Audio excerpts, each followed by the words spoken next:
Okay, so I've been told before you're in a marine environment, that's why you don't have an actual air filter or air cleaner on your marine diesel engine. And my engine started running a bit rough. We didn't start it up for a little while, and I kind of passed my mind because I've been so busy doing other things. And our engine was running a bit rough, and I just diagnosed a few things and I decided to take off this air cleaner, which is literally just a steel strainer with rust on it. And I looked inside here, and I don't know if you can see that. This is a thick layer of goop just inside from the air cleaner. So that is filth that just fell down. Look at that.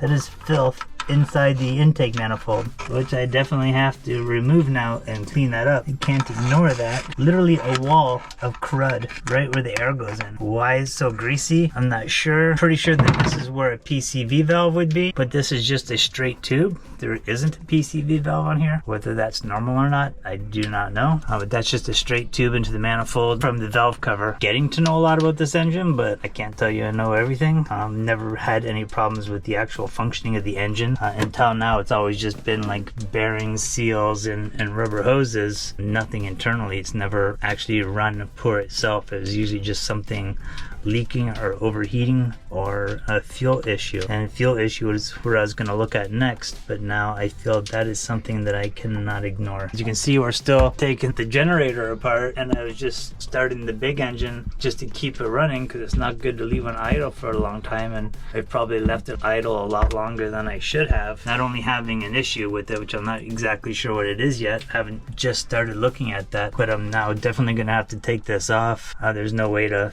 clean it while it's in place. I'm gonna have to remove all these fuel lines, or at least loosen them off. They're not gonna be flexible, so I have to be cautious about that. And then remove the fuel filter bracket here. It's down here where those bolts are, and I guess kind of go around and see what else. This is the whole cylinder head. Because it's been sitting for a while, I might have a sticky injector or a valve leaking. There's just a little bit of white smoke coming out, and when I run it, it starts up fine, but the idle's really low, and when I try to give it some fuel, like, it makes kind of a strange chugging kind of noise, and then the RPMs drop, so it won't stay at the RPMs that I set it to. So yeah, I'm gonna have to figure that out. We're gonna start removing stuff here. I gotta take this bracket off, the air cleaner, these little holders for the fuel lines. I'm really hoping I don't have to remove any fuel lines. Hopefully it'll just kind of wiggle itself out. So let's get started.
Got this out, and see, it is very dirty, but it's just like a greasy dirt. Not too worried about it. In here, same kind of thing. It's very gritty. I don't like that. I don't want that getting into the cylinders, but I don't see any kind of corrosion or anything, but have to very carefully clean that out. Definitely don't want to take the whole head off. And unfortunately, this gasket broke. So did this one. Oh wow. All right, it looks like I'm gonna be making a set of gaskets for this before I can put it back on, unless I can find them.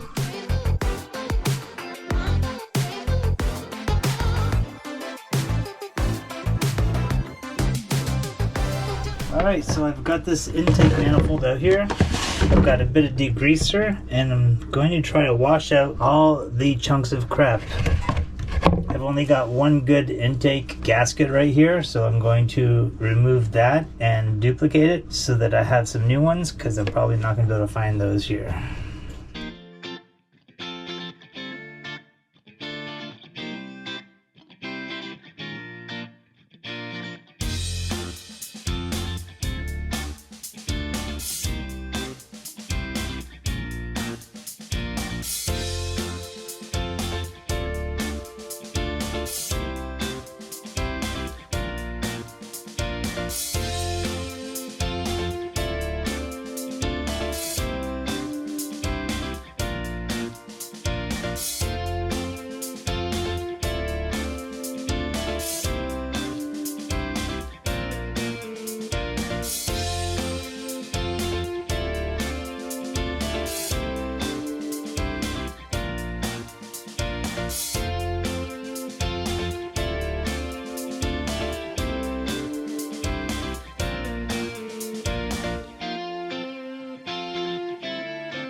Alright, it's the next day and I've got that intake manifold all cleaned up, and I have my baggie here of parts with all my new gaskets, and this old gasket is all cleaned up, so I'm going to now take my time and put this all back together. It shouldn't be too difficult, just got to be real careful with all these fuel lines because they're obviously very important, and I don't want any particles falling inside anything there.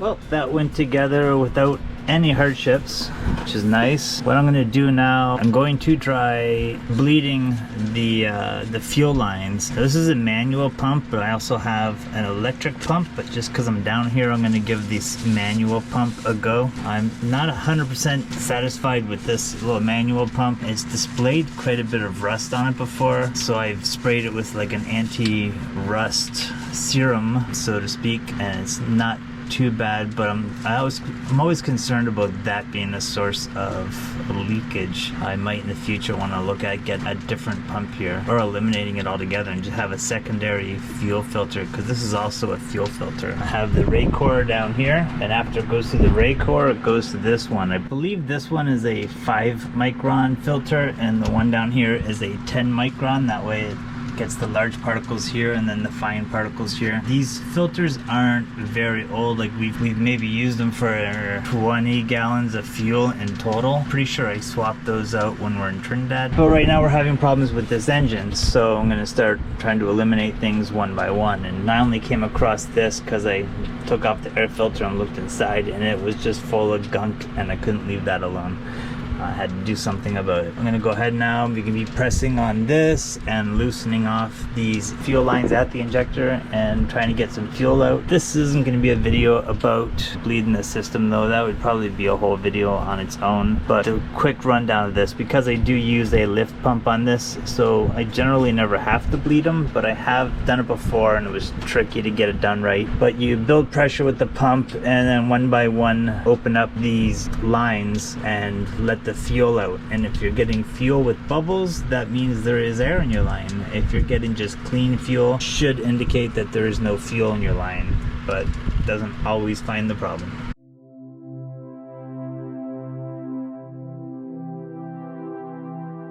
Okay, so I pumped at that for a bit. I'm not getting any fuel. I don't know if this little hand manual pump is faulty. But with my lift pump, what I did when I installed the new one is I put a spade connector. That way I can unplug it and plug it in while I'm down here. So if I'm having to bleed the system, I don't have to have somebody up in the cockpit turning it on and off. In case you're wondering what that noise is, I'm just plugging in the lift. Not getting anything with the lift pump. I don't think the lift pump is faulty because I don't think it would make any noise if it didn't work. So maybe just my filters are plugged. Alright, we don't have a lot of battery here, but I think I'll just share a little bit about how I diagnose things. So when it comes to diesel, you know, if it's not starting at all, it's a multitude. If it's running strange or running hard or won't stay running, it's usually a fuel problem. And since I have this loosened up here and I have the lift pump on and the manual pump and I'm not getting fuel out of here, to me that is a good sign, because it shouldn't be anything weird and strange. It is most likely filters, because there's two different filters, so which one, I don't know. I could try replacing them both, but it gets expensive when you keep replacing filters when that's not the problem. So what I'm going to do is turn on this lift pump and loosen off a hose at each stage and see, like, am I getting fuel after this lift pump? Then that means the lift pump's working. If I'm getting fuel after my big filter, the 10 micron, that means that that one is working, at least allowing fuel through it. A good chance that it could be the 5 micron filter because some microorganisms could have developed in there just while the engine is sitting for a period of time.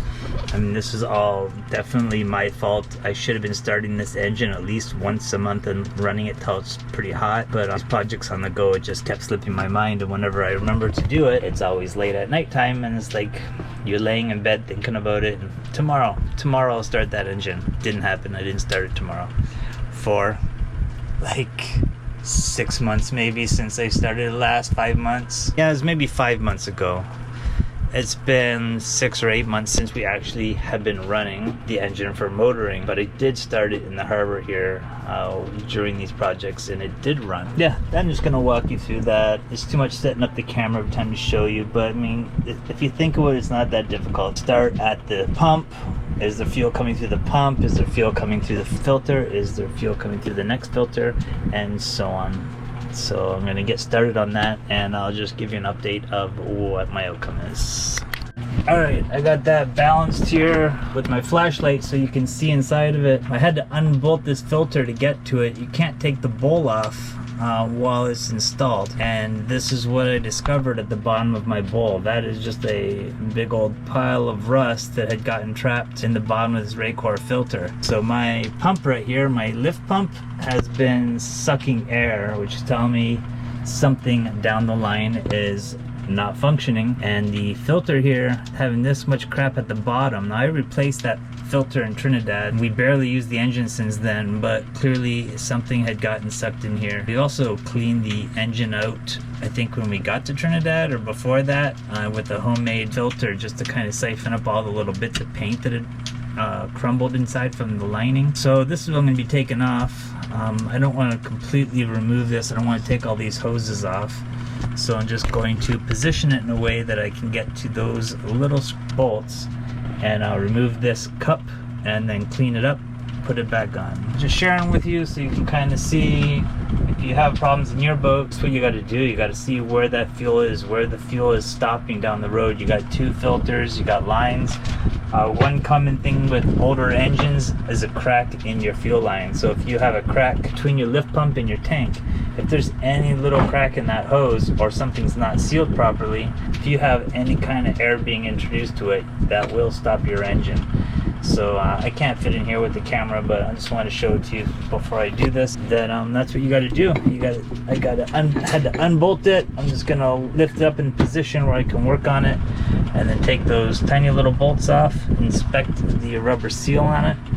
I may have spares of that. I don't know. I'm gonna go through my selection of O-rings. That's a big one, but there's a good chance that one had come with one of the filters in the past. And that's that DL.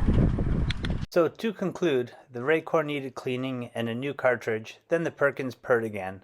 Unfortunately, our GoPro did not live to see it. Thanks so much for watching, and we'll see you next time.